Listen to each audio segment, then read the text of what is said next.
আমার সকালটা প্রত্যেকদিনই শুরু হয় মাম্মামের সঙ্গে। এই যে মাম্মাম এখন ঘুমিয়ে আছে, কিন্তু আমার ঘুম আজকে অনেক তাড়াতাড়ি ভেঙে গেছে। আর তার জন্য ওকে একটুখানি আদর করে আমি ঘুম থেকে উঠে যাব। আর আমার কিন্তু প্রত্যেকদিনের সকালটা এভাবেই শুরু হয়। তো আজও তাই সেভাবেই শুরু করছি। আর জানো তো আজ থেকে আমি কিন্তু একটা চ্যালেঞ্জ নিয়েছি।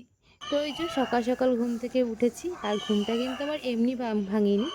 ভেঙেছে অ্যালার্মের চম্পটে। মানে অ্যালার্ম বেজেছে ৩-৪ বার। তারপরে আমি ঘুমটা ভেঙে রেডি হতে, হতে ওই যে ৫টা ৪০ বেজে গেছে। তারপরে এক্সারসাইজগুলো কমপ্লিট করে আমি ঘরের কাজের দিকে হাত দিয়েছি। আর জানো তো নিজের কাছে নিজের চ্যালেঞ্জ নেওয়ার একটাই কারণ, সেটা হচ্ছে যে আমি বেশ হেলদি বা মোটা হয়ে যাচ্ছি বলতে পারো। খুব মোটা হয়ে যাচ্ছি, আমারও নিজেরও ভালো লাগে না। তাই জন্য এখন থেকেই নিজের শরীরেরও প্রতি একটু চর্চা নেওয়াই ভালো। যাতে আর কি বয়স হলে নিজের কষ্ট না হয় বা ওই সুগার প্রেশার না ধরে। ওই জন্যই আর কি বেশি করে ভেবেছি এক্সারসাইজ করব সকাল, সকাল। তাহলে আর কি মন শরীর দুটোই ভালো লাগবে। আর তারপরে এই যে ঘরটাকে ঝাড় দিয়ে বারান্দা ঝাড় দিয়ে নিচ্ছি। বাবু মা দুজনেই উঠে গেছে। উঠে বাবু একটু পাম্পগুলো চালাচ্ছিল আর মা ওই যে উঠোনটাকে ঝাড় দিচ্ছিল। আর আমি এই ঘরটা ঝাড় দিয়ে আর রান্নাঘরটা একটু পরিষ্কারও করে নেবো জানো তো। আর এই যে দেখো প্রত্যেক দিনই বারান্দা, উঠোন, ঘর ২ বার করে ঝাড় দিলেও যেন আর ওই নোংরার শেষ নেই।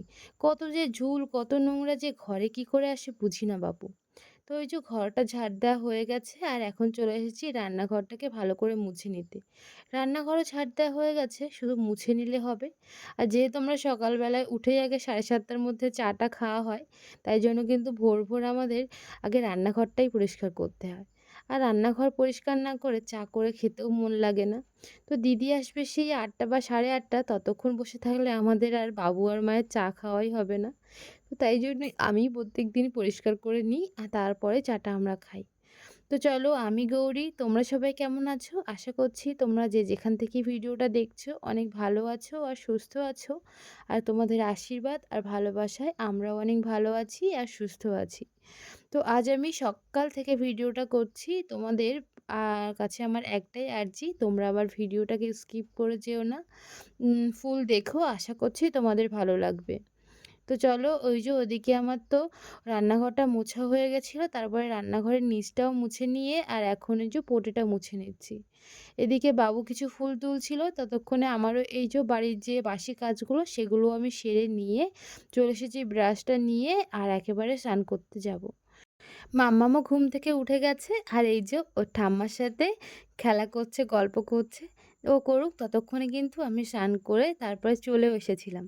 আর এই যে চা করেছি, দিদিরাও এসেছিল। তাই দিদিকে বললাম, "আগে চা খাও, তারপরে কাজে হাত দাও।" কারণ সকাল, সকাল চা খেয়ে একটু কাজে হাত দিলে মনটাও ভালো লাগবে আর কাজের প্রতি এনার্জিও হবে। আর তারপরে মাম্মামের আর বাবুর খাবারটা বসিয়ে দিয়েছিলাম। মাম্মাম আজকে সকালে খেয়েছিল ওই যে একটা আপেল সিদ্ধ আর বাবুর দিয়েছিলাম ডিম সিদ্ধ আর একটুখানি ওটস। তো চলো এই যে বাবুর ওটসটা এখন আমি করে দিই আর তারপরে কিন্তু মাম্মামেরটাও খাবারটাও খাওয়াতে হবে। তো এদিকে দেখো আমার তো সকালে টিফিনে আজকে ওটসই খাবো আর মা খাবে একটুখানি মুড়ি আর ছাতু। আর মাম্মাম যেহেতু খাবে, তো আমার এগুলো তো করা হয়ে গেল সকালের টিফিন। আর তোমরা আমার ভিডিওটা কে কোথা থেকে দেখছো জানিও আর আমার ভিডিও তোমাদের কেমন লাগে সেটাও জানিও। আর তোমাদের যদি ভিডিওটা ভালো লাগে তাহলে লাইক কমেন্ট করে আমার বন্ধু হয়ে কিন্তু পাশে থেকো। তো চলো ওটসটাতেও একটুখানি ভেজে তারপরে জল দিয়ে একটু লবণ দিয়েছি। আর বাবু এভাবেই খেতে ভালোবাসে, তাই জন্য এভাবেই করে দিলাম। আর তারপরে আমি মাম্মামের খাবারটাও না নামিয়ে নিয়েছিলাম। আর যেহেতু মাম্মাম আজকে শুধুমাত্র ওই একটু আপেল সিদ্ধই খাবে, তাই জন্য ভেবেছি ওকে একটু পরে খাওয়াবো। আর ওই যে ওর আপেল সিদ্ধটাকে আমি ভালো করে ম্যাশ করে নিচ্ছি। আর জানো তো মাম্মাম কিন্তু এখনও অবধি সমস্ত রকমের খাবার আমি ওকে খাইয়েছি, দুধ, মাছ, ডিম আর ওই মাংস ছাড়া। এছাড়া আমি ওর সমস্ত খাবার মানে সবজি যত রকমের হয়, সুজি, ওটস, ডালিয়া, এগুলো কিন্তু আমি আমার ৭ মাসের বাচ্চার সমস্তটাই খাইয়েছি। খুব অল্প পরিমাণে খাইয়েছি, কিন্তু ও খেয়েছে আর কোনো অসুবিধাও হয়নি।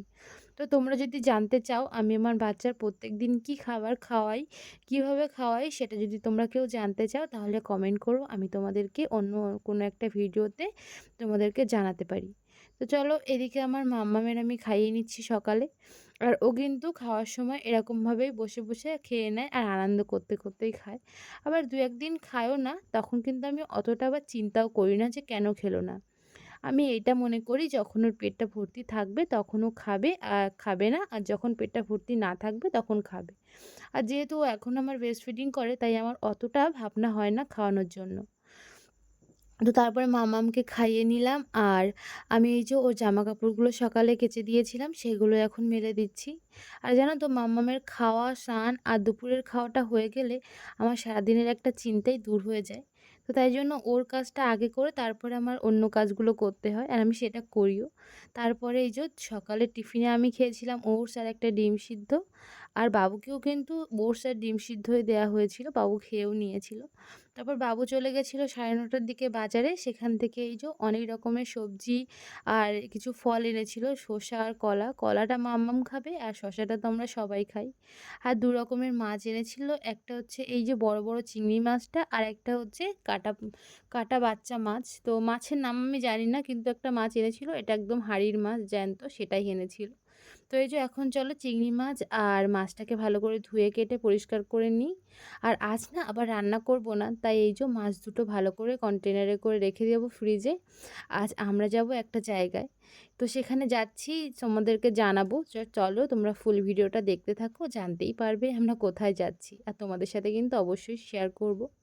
আর এখন ওর বাবা বাড়িতে চলে এসেছে আর ওর বাবার তো আজকে ছুটি, তাই জন্য বাড়িতে এসেছে। আর এই যে বাবাকে পেয়ে তো মাম্মাম তার মুখ চোখ সব আদর করে খামচে ধরে জানা তাই করে দিল। তো থাক, ও আর ওর বাবা তো খেলা করছিল আর ততক্ষণ আমি একটু ভিডিও নিচ্ছিলাম। আর জানো তো ওর বাবাকে তো ওই যে সপ্তাহে ২ দিন বা ১ দিন পায়, তাই জন্য এই দিনগুলোকে আমি ধরে রাখার চেষ্টা করছি এইভাবেই। তো এখন ওই যে এখন বাজে 11:30 মতন আর আমরা কিন্তু বেরিয়ে পড়েছি সেইখানে যাওয়ার উদ্দেশ্যে। মাম্মামকে স্নান-দান করিয়ে একটু খাইয়েও নিয়েছি। জানো তো ও তো আর খেতে পারবে না, তাই বাড়ির খাবারই ওকে খেতে হয়েছে। আর আমি, মা সবাই যাবো। ওদিকে বাবু আসছে আর তোমাদের ভাই আসছে আর আমাদের পাড়ার একটা দিদি আর মা। আমরা এই যে ৫-৬ জন মিলেই যাচ্ছি। আর আমার না অনেক দিন ধরেই ইচ্ছে হচ্ছিল কোনো একটা পুজো বাড়িতে যদি নিমন্ত্রণ করতো সেখানে খেতে যেতাম। তো ঠাকুর কিন্তু বলে না চাইলে সব হয়। তো হ্যাঁ, ঠাকুর আমি দেখেছি আমি যা চাই ঠাকুর কোনো না কোনোভাবে সেটা আমাকে পাইয়ে দেয়। তো এই যে সেদিনকারই আমাদের বাড়িতে একটা কাকিমা গেছিল, গিয়ে বলল, "আমাদের বাড়িতে কীর্তন আছে। তো তোমাদের সপরিবারের নিমন্ত্রণ। তোমরা গিয়ে খেয়ে এসো আর কীর্তন শুনে এসো।" তো কীর্তন তো শুনতে আর যাওয়া হয়নি। তো আজকে ওদের খাওয়া-দাওয়া, কীর্তনও হয়েছিল কালকে। তো আজকেই খাওয়া-দাওয়া, তাই আজকে আমরা যাচ্ছি। এই যে এখানে এই যে ঠাকুরের খাবার, ঠাকুরের মন্দির সমস্তটাই দিয়ে দিয়েছে আর আমরা কিন্তু ঠাকুরের প্রসাদও একটু নিয়েছিলাম। তো চলো তোমরা দেখে নাও ঠাকুর ঘরটা কত সুন্দর সাজিয়েছে না? আমার তো গোপালের প্রসাদ খেতে খুব মন চেয়েছিল, তাই হয়তো গোপাল আমাকেই নিয়ে এসেছে এখানে। আর তারপরে আমি এখানে এসে ঠাকুরেরকে আগে প্রণাম করেছি, মামামকে প্রণাম করিয়েছি। কত গোপাল, জগন্নাথ সবটাই পুরো গোপাল, জগন্নাথ আর চৈতন্যদেব দিয়েই ভর্তি করা মন্দিরটা। আমার তো খুব ভালো লাগছিল। তোমাদের কেমন লাগলো জানিও। যেহেতু ঠাকুরের পূজা হয়েছে তাই আরো বেশি ফুল দিয়ে ঠাকুররা সেজেছে। আর দেখো দেখতে না কি সুন্দর লাগছিল। আর এই দিদা সব্বাইকে প্রসাদ দিচ্ছিল আর এদিকে ওদের খাওয়া-দাওয়ার পর্ব চলছিল। যেহেতু পূজা বাড়ি তাই জন্য সবাই এভাবেই একসাথে খাবে, এটাই স্বাভাবিক। আর বাড়িতে যেহেতু পুজো তাই কোনো চেয়ার টেবিল নেই। এভাবে মাটিতে বসে ঠাকুরের প্রসাদ নেওয়া কিন্তু অনেকটাই ভাগ্যের ব্যাপার। আর তারপরে আমরা বসে পড়েছিলাম। ১ম এ প্রসাদে ছিল শুক্তো, লেবু আর ভাত। আর তারপরে কিন্তু ২ রকমের শাক ভাজা, তারপরে ডাল, বেগুনি, সঙ্গে একটা তরকারি আর এঁচোড়, পটলের একটা তরকারি, সঙ্গে পোলাও, একটুখানি পনিরের তরকারি আর চাটনি, পাঁপড়, পায়েস আর মিষ্টি। এত রকম তো আমার মনও ভরে গেছিল আর পেটটাও ভরে গেছিল। আমি যা চেয়েছিলাম ভগবান আমাকে সেভাবেই খাইয়ে দিল। তো চলো এদিকে আমরা খাওয়া-দাওয়া করে সবাই বাড়িতে চলে যাচ্ছিলাম। তা আজ ভিডিওটা এই পর্যন্তই। তোমাদের কেমন লাগলো জানিও। আজ তো আমরা বেশ ভালোই কাটিয়েছি সারাদিনটা। আর সারাদিনটা ভালোই কাটবে। আমার তো মনটা ভরে গেছে। তোমাদের কেমন লাগলো জানিও কিন্তু অবশ্যই। নিজেদের খেয়ালও রেখো নিজেরা।